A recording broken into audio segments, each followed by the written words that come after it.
Hey, this is Terry, and welcome to another episode of the Animation Industry Podcast.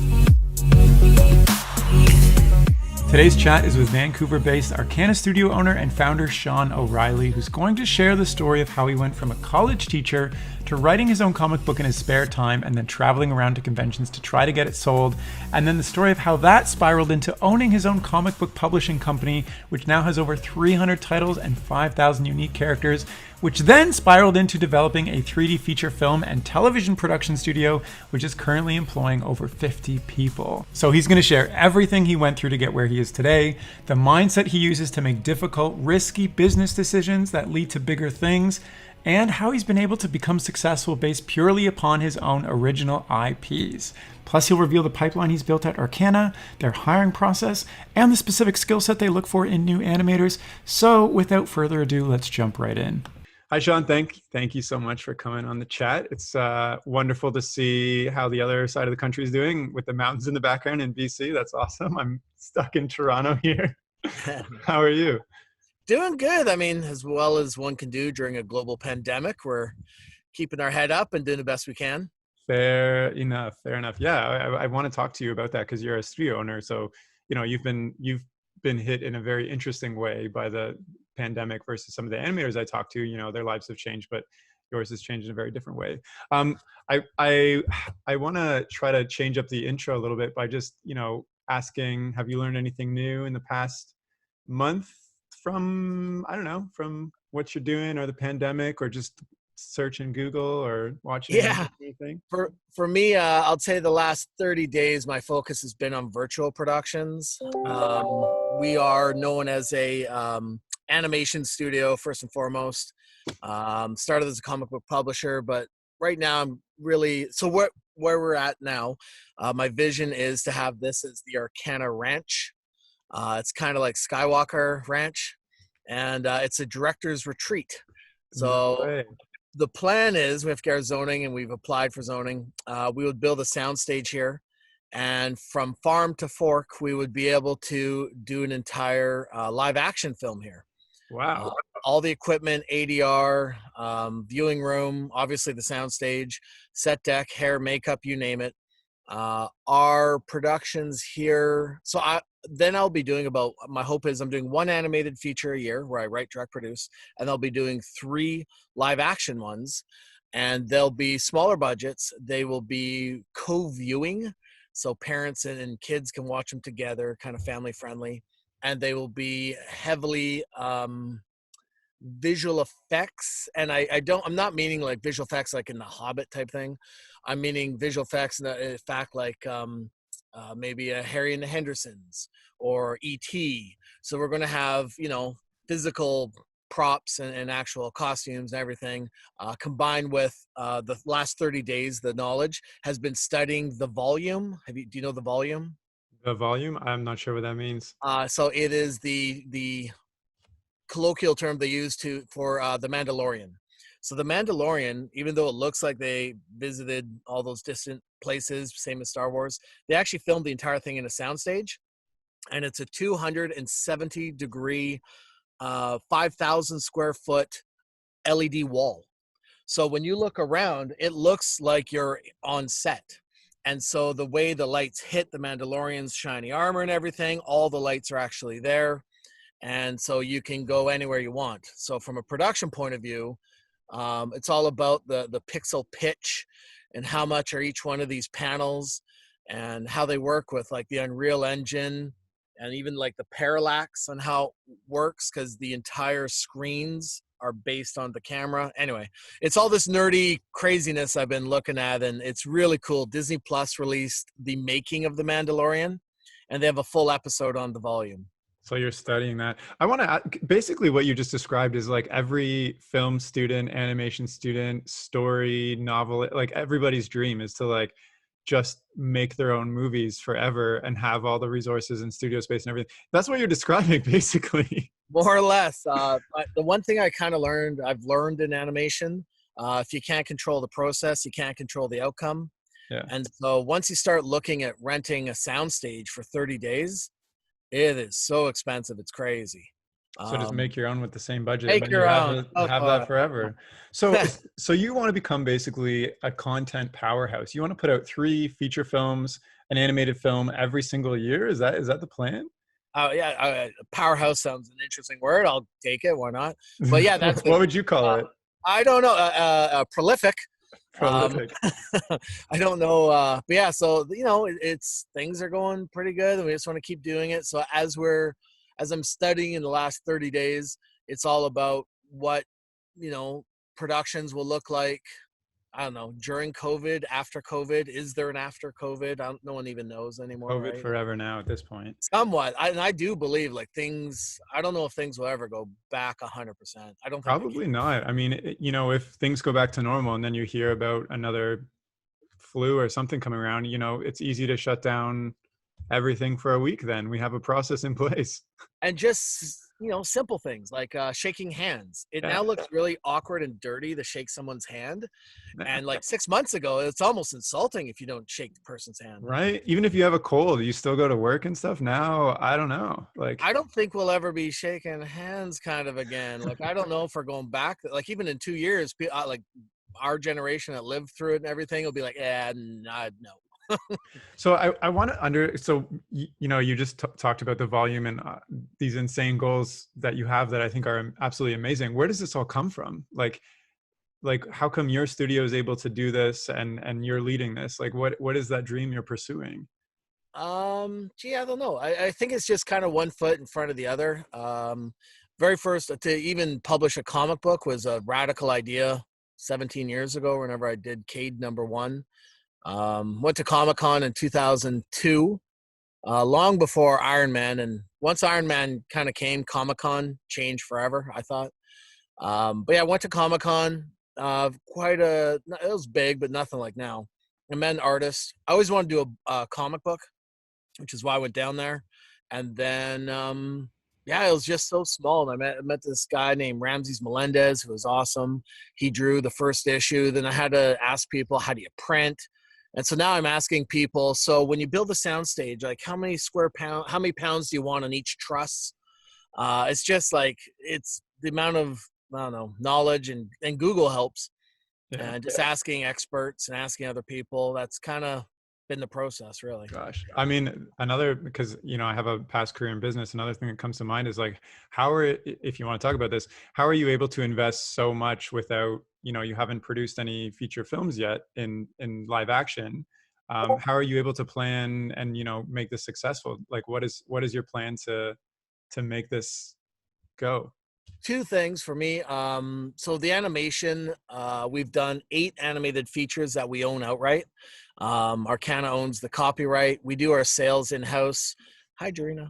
And so we've been in control of our own destiny since the beginning, really, since, even before the movies and stuff. In 2002, we did our own licensing.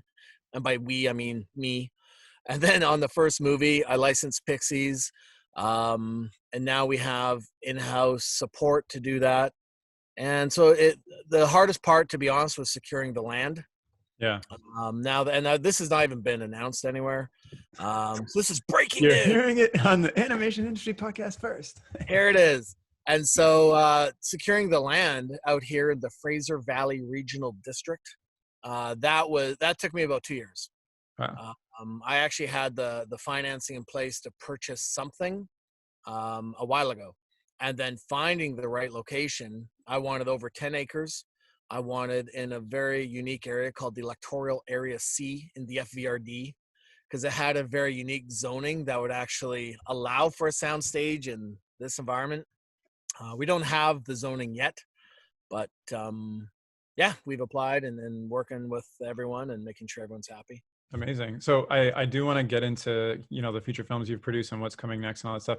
Can you share a little bit about your journey, where you came from? Because you have a PhD in management info services and technology, which seems not on the same career path as what you're currently doing. So I just want to understand like your background and what you mentioned the comic book thing, but what really propelled you into this world away from what you had studied? Sure. Officially, I don't actually have my doctorate yet.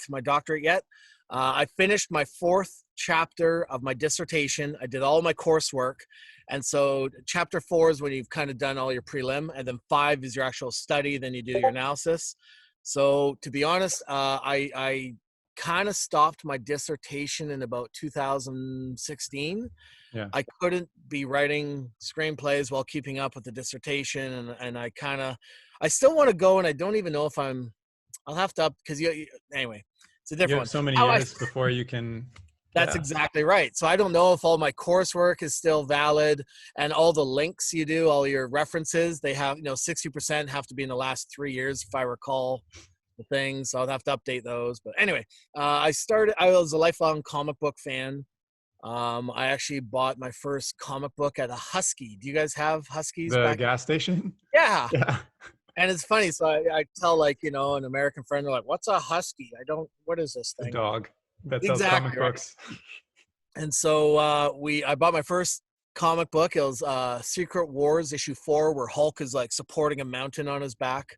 And I just loved it. Like, it was like, oh my gosh, this is the coolest thing ever. And I kept going back to the Husky, and they got comics in, but they're not really known for comics. And then I found a comic book store, lo and behold. And so that was honestly age 7, I think I was. And then I was a very avid comic collector probably till age 18. And like, I'm one of the weirdo diehards where I had, acid-free backboards, and I had everything's bagged and indexed. And then I had on my computer, I would have all the issues I have. And then I started getting into like, what quality are they? Now I So I know have, where you're getting your financing from. You've got a. right? Well, and I have a giant size X-Men #1 that's a 9.7 condition. So last time I Dang. looked, I think that's 15 grand or something. Um, anyway, so that's kind of how I got into comic books. And then, I never even considered it as a job or career or anything. I went to Simon Fraser University, SFU, degree in biology and physics. I dropped the physics in year 2 or 3, did get my degree in biology, did the second degree at UBC, did my master's, and then I started my doctorate, and then started kind of dabbling in comic books. And then, so I wrote one comic book, the one I mentioned with Ramses. It was $3,500 to print, and I got back $3,500. And Exactly. I was like, yes, and I broke even. That's awesome. So I did the second one, broke even-ish. And then we did another one called Ant, and Ant kind of blew up, and and by blew up, I think we made maybe 10 grand. And that was after From where? Like, you're selling at Comic-Con yeah, or all booths over and the stuff? place. Yeah, so there's a company called Diamond Comics, and they are one of 3 comic distributors. And so they do what's called the direct market. And so that's your comic book shop, your local comic book store. And so Ant did really well in its first printing. We printed 5,000, sold out. And so, like, back then it was a $3 comic. And then Diamond gave us, I think, a buck. What was it? $1.20. I think they give you 40 cents. So, we grossed probably 6 grand off Ant #1 first printing. Cost was 3,500. Make a little bit of money. Then we did a second printing, third printing, fourth printing. Went to all the conventions. We had one variant cover on eBay that sold for $100 US. And it was weird because I had like 100 in my basement. So I'm in Florida at a convention, and the cover went crazy. I called my wife. I'm like, okay, we got like 100 in the basement. Don't flood the market, but make sure we always have 2 on eBay. Like, we need to do this. Oh my And and it was weird because like after, like, it was a hot comic if you Google it back in 2004. And after all that success and all that online buzz, we made 10 grand, which I'm not complaining about. Yeah. But if that's really the holy grail home run, I was kind of like, publishing's a tough gig. And so back then I started thinking, well, we kind of need movies, and comics to film became very popular from, I don't know, 2006 to 2010. It was weird because like I actually was working with Platinum Studios, and so we published Cowboys and Aliens. And so I do love it. I think it was awesome. I got to meet Jon Favreau, and I met Harrison Ford, and it was super cool. But I think that was one of the movies people look to that kind of broke the comic to film cycle. Didn't break it, but they reanalyzed. Right. Scott Pilgrim was one. I think they made it for 80 million. people are like, it's not always comic to film. It seemed like the marker was Marvel to film. Yeah. And every time Marvel makes a movie from one of their comic books, seems to be a home run. DC, they released the Joker, absolutely brilliant. They've had some ones that didn't get the return they wanted. So how did you go from, this 10 grand is great, but not a career, to going full fledged into comic books? Yeah, so I kept doing the comic books, and then I kept teaching, and so I was a full-time regular high school teacher. So I didn't lose my day job, if you will. And then the comics were always on the side, and like I said, they churned. I never really made money doing it. We did build a library, so Arcana has 300 graphic novels in the library. So we did build a lot of content. And then on Cowboys Aliens, I moved to LA 2007 to 2010. It was about 2.5 years. And the model then was to just take your intellectual property, you package it with an agent or a manager or by yourself, and then you run around town, Hollywood. You run around town and just try and pitch it and get someone to believe in it and go from there. And we did that a few times. So we optioned Amnesia to Sony, and it's good, but it's not the type of thing. It's hard to run a company off options because it's completely out of your control. Yeah. Can't control the process, can't control the outcome. It's completely out of your control, and it's not, unless it gets acquired, it's not like a salary. Like, you can't make enough money to kind of live off of it. And so I ran around, LA, Hollywood, or whatever, pitching. And then I came back home to Vancouver in 2010 with my family. And then 2012, we set up Kagagi, which is an animated TV series. And so that was the first time I was entrusted to do animation. And so it was APTN, who's amazing. I assume you know them. I just wanted to know, how did that happen? Because you were known as like a teacher and comic book guy. Yeah, Jay, I don't know. They had to make a leap of faith. To be honest, actually, it's kind of weird thinking about this. That is actually that's hard. So I did a comic book with an amazing guy named Jay Odjick. He created Kagagi, which is the Algonquin word for raven. I think we published it in 2009. I met him at like a Toronto comic convention. And he's gone on, like, he's doing massive stuff with Robert Munch, and he's kind of his own art entity. It's quite amazing. And him and I teamed up based on his graphic novel. We went to APTN, pitched it, and I had done short films in animation, kind of dabbling. Not me, like I would work with a group, and we're trying to make a little short film based on a comic to pitch something. Yeah. But yeah, APTN, I guess, made a big, I don't know, trust with Jay and I. Jay built a recording studio from scratch, like actually built it, soundproofed it, did everything. And so that was kind of the thing that started everything. Yeah, or just FYI, the APTN is the Aboriginal People Television Network in Correct. Canada here. Yeah. So that was your introduction to animation. What was going through, like, I'm assuming you're not a high school teacher anymore, are you? Still teaching. Oh, you still, okay. So you run like a full-fledged feature film producing animation company, Yeah. and you're teaching high school at the same time. So Yeah. so tell me about kind of the mentality and the switch that you had to go through to make that work and start your own studio while still working Yeah. on the side. Yeah, it was kind of crazy because, like, it was a smaller budget. I actually was told by 2 or 3 different studios I couldn't do it. They're like, "No way, you can't do it at that budget. Impossible, impossible." So you had this project and you went and talked to some studios to get some info. Is that what Well, happened? to be brutally honest, I didn't, was it necessity is the mother of invention? I didn't really want to build an animation studio back then. And so I brought this project to other companies so that they could actually do the production work and just say, "Hey, look, can you guys do this?" And I won't name them, but there's 2 or 3 that are like, "You can't do it. We can't do this. You need 3 times more money before we can even consider this." Yeah. And for me, it was the budget was over $1 million. So I'm just like, holy crow, that's unbelievable amount of money. I've never heard of such a thing. And they're just like, forget about it. You can't do it.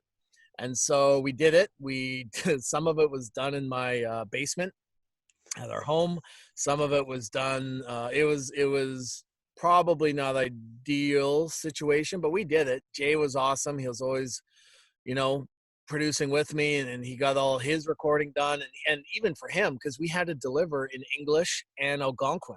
Yeah. And it's not like, Algonquin's not the easiest language to find people that are completely fluent in it. So So there's two of you. How did you, and studios were saying no, how did you go about and get animators and voice actors and everything? Like, was this all just kind of figuring it out on your own?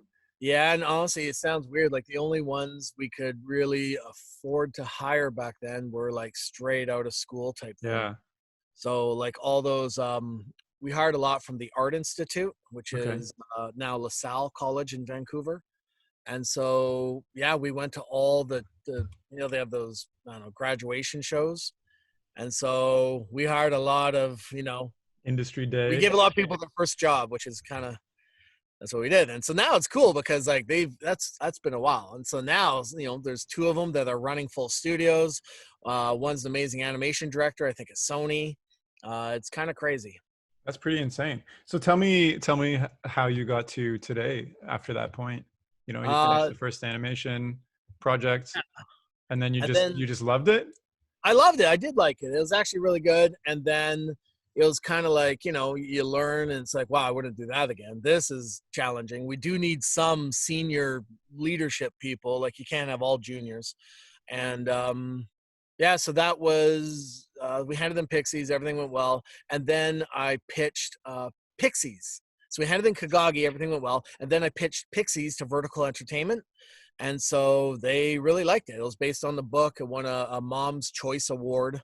And so I took the screenplay, which I wrote, and then the book, and then a short film, pitched it to Vertical, and they said, yeah, we're in. And so they give a pre-license for the US. And Gotcha. so there's about 180 countries worldwide. And so your goal is like a little game of Risk, try and license your movie to every country out there. But with that US pre-sale, we're able to start building the financial structure. And so similar thing on Kagagi, but we hired, we had the bigger staff, we had more experienced people. And yeah, we got that one out, and it was my lowest point was probably February 2015. I was under a lot of stress, and I actually went to the hospital. Don't know what happened. My eyes kind of did this crazy thing, and they were worried like it wasn't a heart attack. I had this thing, and I was under a tremendous amount of stress. And I think at my lowest, I think we're about $350,000 down, behind on mortgages, owed my mom money, credit cards are maxed. Oh my And gosh, tell me about that, because that's something that people don't really talk about. no, it was by far the most challenging. And so I think I was just overstressed. And I literally remember my wife was beside me, and I was in the hospital, and I kind of lied in bed, and then I was still cognizant and everything, but my eyes wouldn't focus. I don't know what happened. And then the nurse is like, okay, can you stand up? And I'm like, nope. And I just leaned back down, and it was tough. And so that was, we handed the movie in, when was that? April, I think. And so then how it works is when you pre-license or pre-sell an movie, Vertical, so they pay you on delivery. So until then, it's basically like it's a promise. It's an empty check type thing. So you can go to your bank and borrow against it and do that type of stuff. But I finally handed them the movie. It's finished. Got the MG, they call it a minimum guarantee, and that took a lot of pressure off. Yeah, I can And imagine. then, yeah, that summer, then we start doing licenses. And so I kind of, I would say by maybe Q4 of 2015, Yeah. I had broken even yet again. Amazing. So wait, what's going through your mind when in the back of your mind, you're like, you're 350K in debt, you're halfway through a project, you're in the hospital. Like what keeps you going forward and Here, saying, this is like, cause like, I feel like that's a give up point for a lot of people. It could have been. It's just kind of fear. Actually, it was weird. I was watching Dragon's Den. I got asked to go on the show years ago. I said no, thank you. But because they don't like movies in general, I've seen the show enough. And anyway, Kevin O'Leary said something kind of cool. He was like, I want that entrepreneur that's looked into the abyss. They've seen absolute darkness and they pulled themselves out. And I think I watched that episode in 2015 or 16. I literally got like goosebumps. I was like, I've been there, Kevin. I know what you're talking about. And it was kind of weird because, like, I don't know. It's one of those things. It's not like I didn't contemplate giving up, but it could have broke me. Like, you just kind of keep moving forward. It's like, I don't know. It's like Dr. Zhivago or something pushing forward in the wind. Like, your body's freezing, the wind's blowing against you, and all you know what to do is just one step at a time and just Dang. yeah, it was kind of weird. This is So, very emotional for me. My God, I'm going backwards in time. well, let's not make you focus too much on that that Just moment. So can you tell me about a Cloud9 experience then throughout this process of working on films as the There's been a opposite? Like, bunch. The most recent, we're on the cover of Animation Magazine this month. For me, it felt kind of cool because, like, I've done 8 movies and they're all very indie. yeah, So, everyone's like, well, where do I find it? And they're on Crave TV. They're on, in the US, Vertical has got Pixies on Teletoon in Canada. So, I mean, they're out there. And I think what the Animation Magazine Cloud9 was for me, it was kind of like, oh, cool, we got some eyeballs. Because right now my goal is to kind of have an animated feature film that gets eyeballs. yeah. And so Heroes of the Golden Mask is by far the one I think will be the most viewed. And so that was the one on Animation Magazine And cover. this is written and directed by you as well? Yeah, so actually the writers, it's Brian and Jim, and I am directing and producing. So I ended up writing a bunch. I don't know if we'll get a credit. If I will, I don't even care. My goal is to get this thing at the highest level possible. And yeah, we'll be delivering that Q1 2021. So you've made 8 films at this point, and like from my perspective, animation is becoming super competitive. Studios are popping up every day, but also streaming services like Amazon Prime or whatever are like just taking in pitches all the time. What is your strategy when you develop something like Heroes of the Golden Mask? Like you said, you want eyeballs, but like, are you trying to hit on a certain demographic? Are you trying to tell like a new type of story? Pixies, you found a successful book already and turned that into a script. Like, what is the strategy now that you've been through the abyss and you've come up and you're like, okay, I've learned a lot. Now I want to make things work and get eyeballs. Yeah, so I mean, it used to be, 6 months ago, eyeballs meant theatrical release. Last year, Wonder Park came out, kind of an independent animated feature. It had Paramount and Nickelodeon behind it, so it's not completely independent. I think for now, in this new shift since COVID, there's a great movie released a couple weeks ago called Animal Crackers. It's on Netflix, and so that one, it struggled, I think, for a few years to get a U.S. distribution, and Netflix picked it up as an acquisition, and yeah, I mean, it created a lot of buzz. Like everyone, have you heard of it? Do you know it? Yeah. I know what you're talking about. And you're like, oh yeah. Like, oh yeah, everyone's heard of this one. And I don't know what that magic is because Willowbees did fantastic. That was released, I think, the next big one. Maybe it's the marketing dollars. I'm not totally sure. And sometimes these things go viral. And It that seems was like like, every animation magazine picked it up at the same time. From my perspective, that's how I heard of it. And like Facebook groups and like everybody was talking about it. right. So at the beginning, before Pixies, my goal was to try and make Hoodwinked. Independent animated feature, grossed 100 million at the box office, and That's forget the crazy. money. It's just everyone knows Hoodwinked. It was like everyone knew it. And so that was kind of my goal. And after the 8th film, there's a funny little saying, Dr. Phil, I keep quoting people now. Dr. Phil says, keep doing what you do, you keep getting what you get. Yeah. And it was like, after 8 films, do I really think one of these are going to go viral? It's kind of like, I've skipped this rope 8 times. We're building a good business. Everyone's employed. Everything's going well.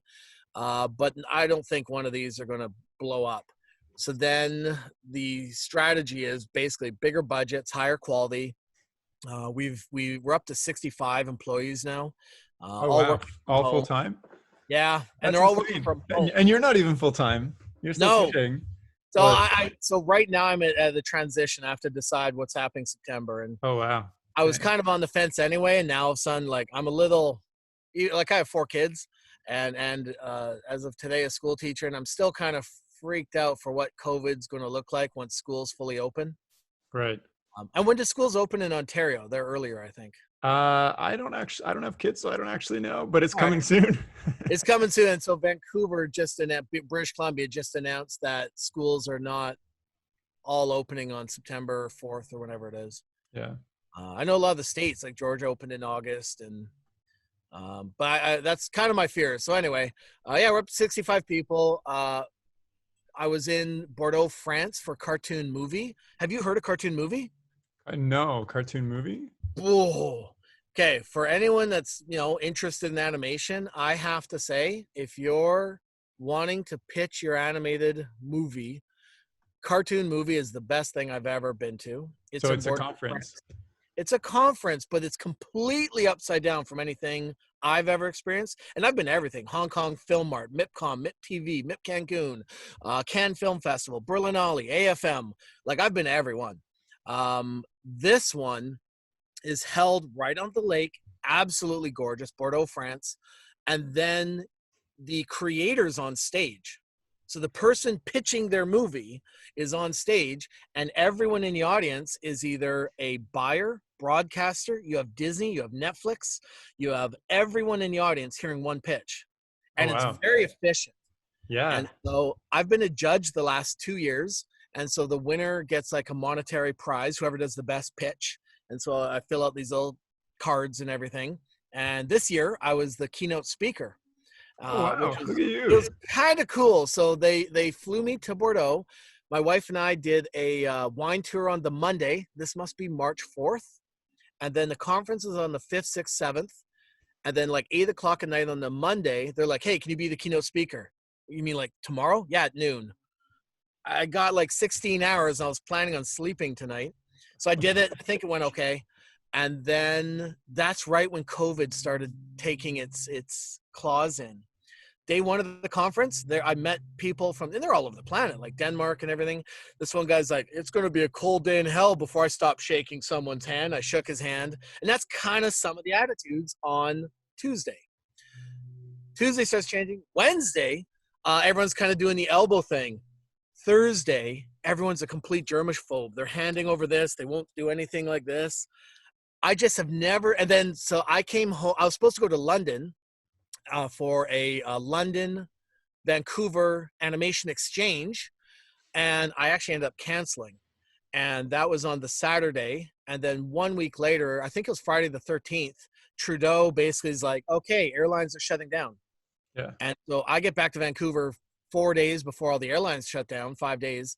And then all of a sudden now we have employees starting. We had one person, I won't mention his name, on the floor. Like he completely went crazy. He's like, there's women and children dying. This is not right. He like, I'm like, it's okay, calm down. And he started freaking people out. And then so we got people working from home, and then there was bottlenecks in our VPN. Well, one, we had to set up a VPN. We never had one. Yeah. And so we have tech crew working hard, and then we have people bringing computers to other people's homes. And then we had bottlenecks in our VPN, and then we had to upgrade our internet to TELUS. And then now we have staggered start times. We have like a 7 o'clock start crew, 8 a.m., 9 a.m., 10, 11, 12. And so we found it's whenever they open or save a file, if everyone opens the file at 9 o'clock, Yeah. it crashes everything. And so, yeah, anyway, we've been figuring out ways around it. All of our numbers, unfortunately, are down, our quotas. Everything's taking longer. Everything's costing more money. Everything's slower, but we're doing it. Now, look, the quality looks great. Yeah. So, well, one thing I don't think we even clarified is you're doing 3D animation. You're not doing 2D animation. Yeah. Correct. Yep. And So it's fine. I call it CGI. CGI. Well, because there's 3D stereoscopic, right, with the Fair. glasses and everything. And so I just try and always make that distinction because it won't be a 3D SpectraVision type thing. So is there like a niche that you've kind of cornered with these 8 movies and the one that you're working on? You said, it's I think you used the term co-ops, Co-viewing. co-viewing. I haven't actually heard that before, but it means Yeah, kids and their parents can view it at the same time. So it's yeah. In got some other adult words, humor and some kids humor and exactly. And I definitely haven't cornered this. I think I've found a way to survive in this. Co-viewing is one of the great ones. Another one's four quadrant. That appeals to the female, male, old, young. It's kind of a movie that everyone can enjoy. yeah. Um, and it's weird because like I get pitched or asked a lot about like adult animation, which I love. I think is great. I love Rick and Morty. I think it's absolutely brilliant. But I find that would be challenging. I think, unless you have like a major American broadcaster or distributor on board that's really committing, Yeah. because one thing I've found, so we license our own material. And so if something gets too dark, like Howard Lovecraft, the foreign market doesn't, it seems like what they like is furry, friendly, fuzzy, funny. It's kind of, you almost want to pander. It sounds kind of weird, but like those Minions is like on paper, you're kind of like, yeah, that one should do well, like internationally. How it does domestically, don't know. And something like, the was Arctic Dogs came out last year. Right. Yeah. Didn't do well in the U.S. theatrical. I bet you it actually did quite well in foreign markets. I do think it would do quite. I don't know their numbers or anything, but that seems like a project that would tick all those boxes as well.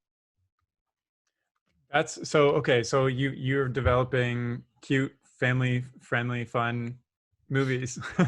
Yeah. That's awesome. So I guess let's talk about like how you've built the studio. So you said 65 people are now working for you, which is insane. So you've got pretty much every department out of that, I assume. How do you bring somebody, like, are you still involved in like the hiring process for like new animators or whatnot in Vancouver? So what is it that you look for in somebody that you want to bring on this team? Because it sounds like you're building something really special with this ranch and specifically feature films. You don't do commercial projects or shorts or TV? No, we haven't done shorts. Series, we are in co-production with Gasolina on a series called My Brother the Monster.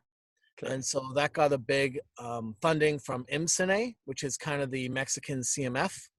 And so it's an official Canadian-Mexican co-production. So that series we're doing, but I've never done shorts or commercials. We have yet to do a work for hire. I'm not opposed to it. So work for hire is like Bardell, awesome animation studio, also in Vancouver. I don't know what their numbers are at. At one point, I think they're at 700 people. I think they're at 400 or 500 now. I don't even know. But like, so what will happen is Rick and Morty is actually done in Vancouver. The animation, how much I don't know, but definitely some of it. Yeah. And yeah, so that's a work for hire. So Bardell doesn't own Rick and Morty. They work on it and they get paid to work on it. And so from a entrepreneur business point of view, it's probably a easier model. Yeah, most studios here in Canada are set up that way, especially in Toronto. I think it's actually really impressive and amazing that you develop your own IPs. That's something that is also very rare from what I've heard. Not many studios kind of do the work for hire and then on the side develop a couple IPs that they have. But you're just doing only that, and it goes back to the Dr. Phil quote, I guess. Keep doing what you're doing, and you keep getting what you're getting. But talking about hiring, like, what kind of person do you want to bring on the team? Because it sounds like, maybe correct me if I'm wrong, but there's a lot of opportunity to maybe influence the production once you're working on this team, because it is something you're developing too. So our production manager, Brady Keeler, is instrumental in the hiring process. And it's not, so it's weird because like, I don't really do the hiring per se. I mean, obviously I'm the one that gives the final approval, but like, for example, I think we have about 18 people in our animation department. And so our animation director, Skylar Zur, we will make sure we have a balance of, senior, mid, junior animators. And so we kind of want that mix. And so right now we're doing good. Our numbers are a little light. per week, our quotas. But what we would probably want next would either be a mid or a senior. We probably, as of today, have like enough juniors, so we would want someone that has a credit or two for their name. We've hired a lot of people from the Willoughbys. I think Braun is opening up Braun Digital now, and so we were able to luckily take in quite a few of those people, and they've been great. So yeah, we're looking for. It always depends. Like it's not like there's any one thing. Right. Demo reel. The one thing I've learned from Skylar and Sean and Lenny and everyone and Carlos, your demo reel is critical. And it's weird because and I tell them, like, I try and convince them, but it's hard not to. And so the first thing everyone asks is, can I see your demo reel? And so in the first 10 seconds, you should have your most popular project, I think, and the best work you did on it. So if you did work on Willoughbys and you did your best shot on Willoughbys, that should probably start your demo reel. Even if you're more proud of, and another thing they say, and again, it's do whatever you want, but this is just what I hear. Don't include stuff from your student reel. I think what a lot of people do, they've been in the industry 3 to 5 years. They have some amazing stuff, and they worked really hard on that student reel, and they're very proud of it. But they're using studio rigs and characters and assets, and it looks like it came from the one. So if you don't have anything else to add, yes, use your student demo reel you created in college, university, wherever you went to school. But if not, try and get it out quickly. And I've heard this repeatedly. They kind of chuckle like, So only 18 people out of 65 are actually animators. Yeah. That's like a quarter of the studio. What is the rest? We have lighting, rendering, compositing. Oh, okay, I gotcha. Matte painting. We have, I think, 6 office staff, like Brady is one of the 6. And the numbers always change. So right now, we will be hiring more animators. We're waiting on 2 more voices. So the entire movie is recorded.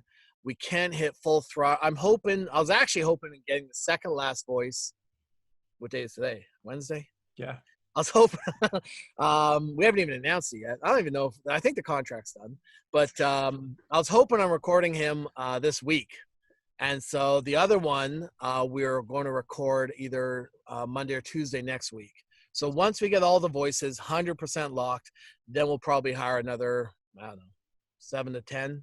Oh, and wow. It's just a numbers game. So our quota, boy, I'm telling everything. Tell me everything. I'm going to start a competing studio called Arcana Studios. I love it. Our quota for animation right now is 10 seconds a week. Okay. And so that is, when you talk to people, I've now talked to enough people, it's aggressive, but it's still theatrical. There's a lot of studios there's one studio in Vancouver, their quota is 40 seconds a week, and it makes for some rough television. 20 seconds is like, oh, you're killing me. Movies, we're aiming for 10. To be brutally honest, we're hitting about 5. Okay. How much is COVID? Don't know. So all of a sudden I'm now like looking at our, so if we've based everything on a budget of 10 seconds and time on 10 seconds, but we're doing 5, doesn't take a mathematician to know you're twice as expensive and twice as long.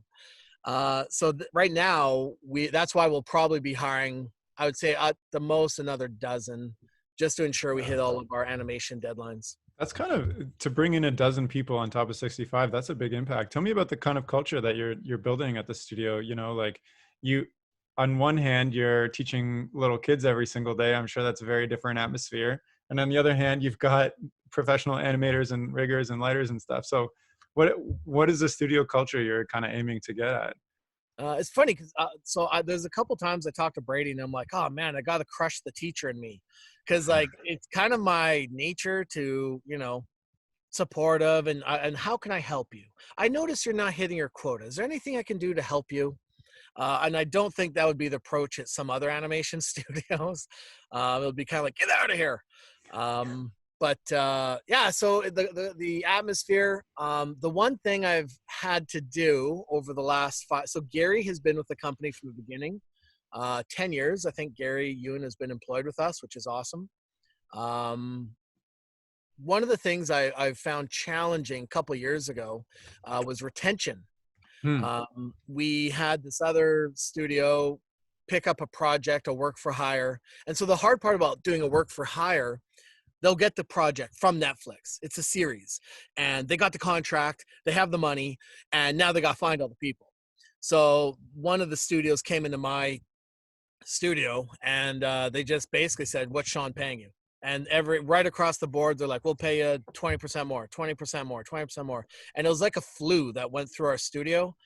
We lost, I think, 6 people in about a week. Oh, And I was wow. like, and I knew who it was. And I was like, makes my job so difficult.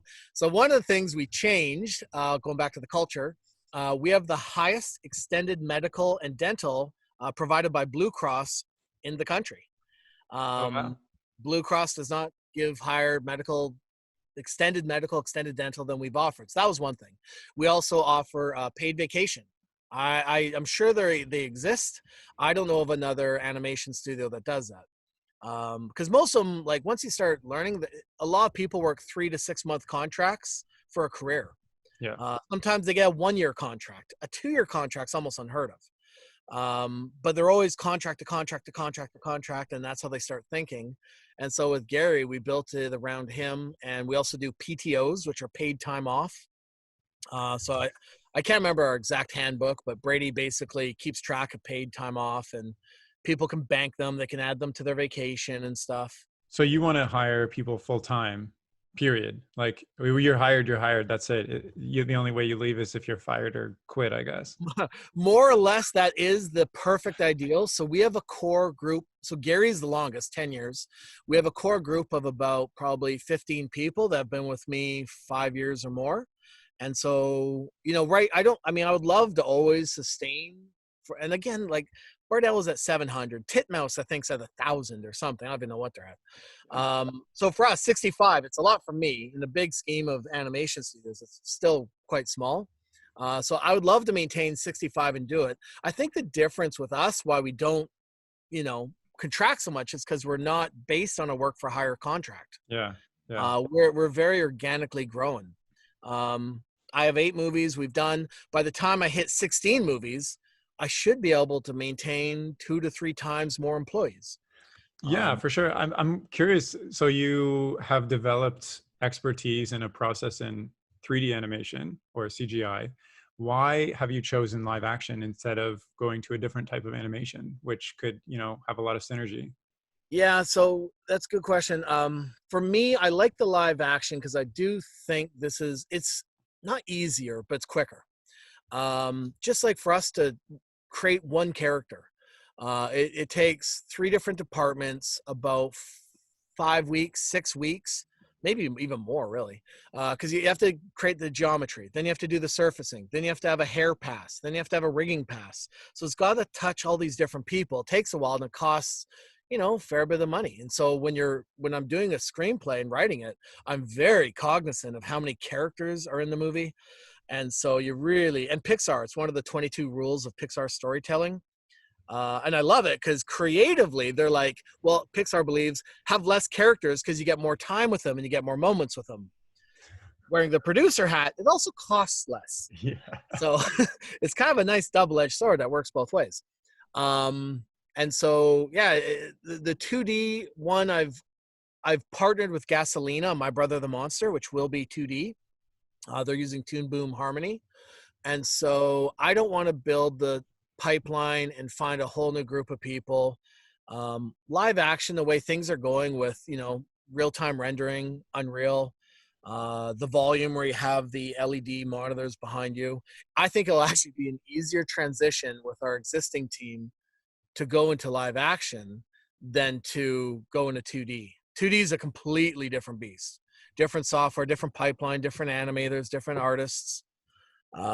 So yeah, that's kind of the goal. And we have an amazing, our head of lighting, Toby Gaines. Like he worked on Spider-Man Far From Home, Spider-Man Homecoming, and he's doing the lighting on masks. And so he actually goes, I'm probably even more comfortable in live action than I am in animation. And he's A+ on both. So having someone like that where I can pull him for a day or a couple days and just help me set up a shot or something in live action. That's kind of where my head's at. You are very business minded, which maybe leads me to one of my last questions, which is, if I'm starting up a studio maybe in Toronto, maybe in Vancouver, wherever, what is kind of the mentality that you've had that has led you to approach problems with a successful outcome? Because you went through all these hardships, but also it sounds like you're going full steam ahead right now and seeing some success. So what is that kind of mentality that's led you to successfully problem solve? And you honestly just almost answered it. For me, it's problem solving. It really Yeah. is. Every day I am dealt with, I don't even know, 1 to 20 problems. Some are small, some are big. I think just being an entrepreneur, whether you're an animation studio or not, I mean, being underfunded, not having money, that's a problem. How do you solve it? We've done mortgages with BDC, Business Development Canada. It's how I got our very first studio. I didn't have a studio until 2000, I can't remember, 16.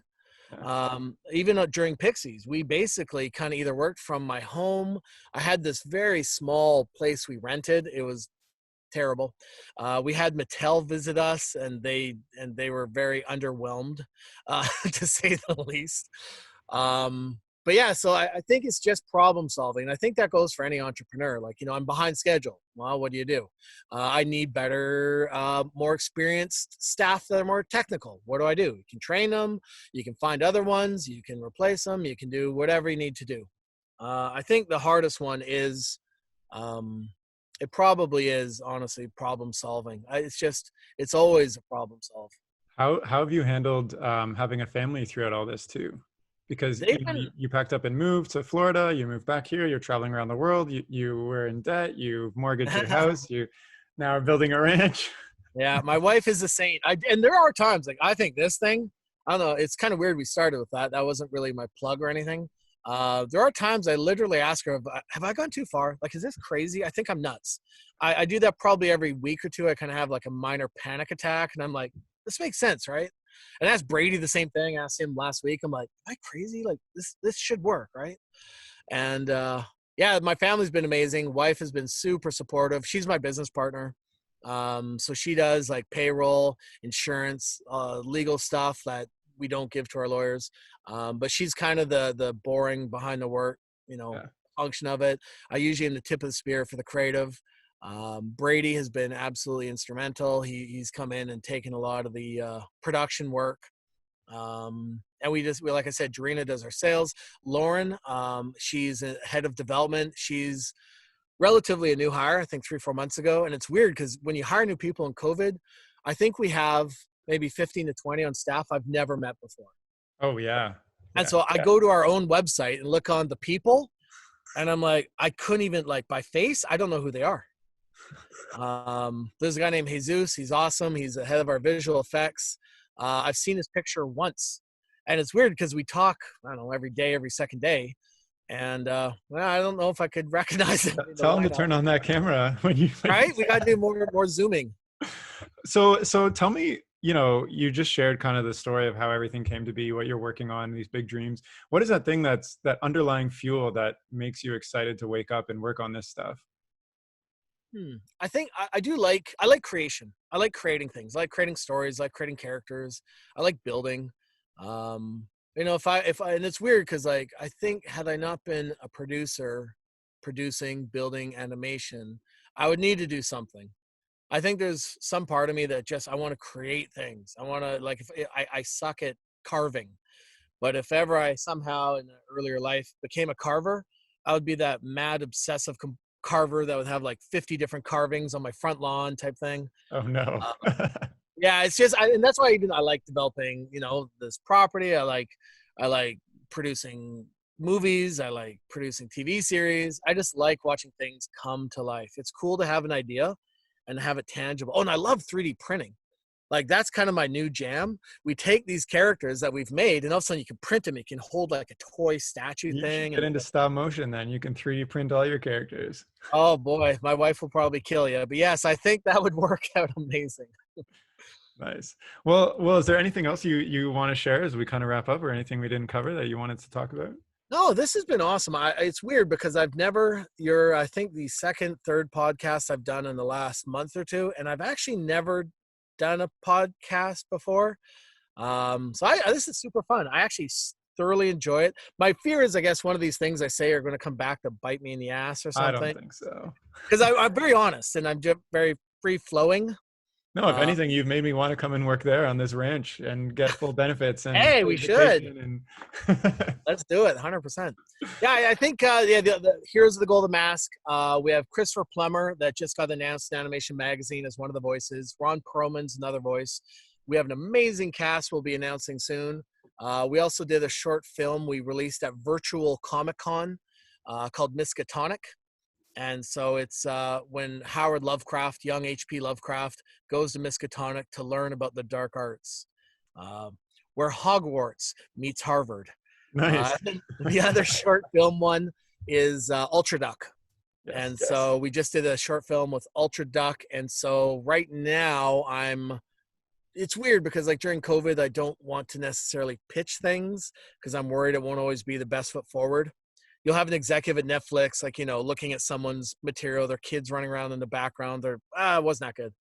As opposed to like getting secured time with them and putting your best foot forward. So I have this weird internal debate. Do I go out now? Do I wait? But Ultra Doc is another one that looks A+. Nice. You can try it now and see what happens and then take it from there, I guess. Fair enough. All right. Well, thank you. Thank you so much for coming on the chat, Sean. It's been a really interesting journey from your perspective, and thanks for being so candid. I've learned a lot about what your story and what you're doing over there, and I think it's really cool. Awesome. Well, thank you for your time. Thank you everything, and I'd love to do this again. Thank you. Yeah, and if you're listening, you can follow Sean and Arcana by going to their website or Twitter at Arcana Studio, and I'll include those links in the description of this podcast. And that's all for now. So thanks so much for listening. Okay, bye.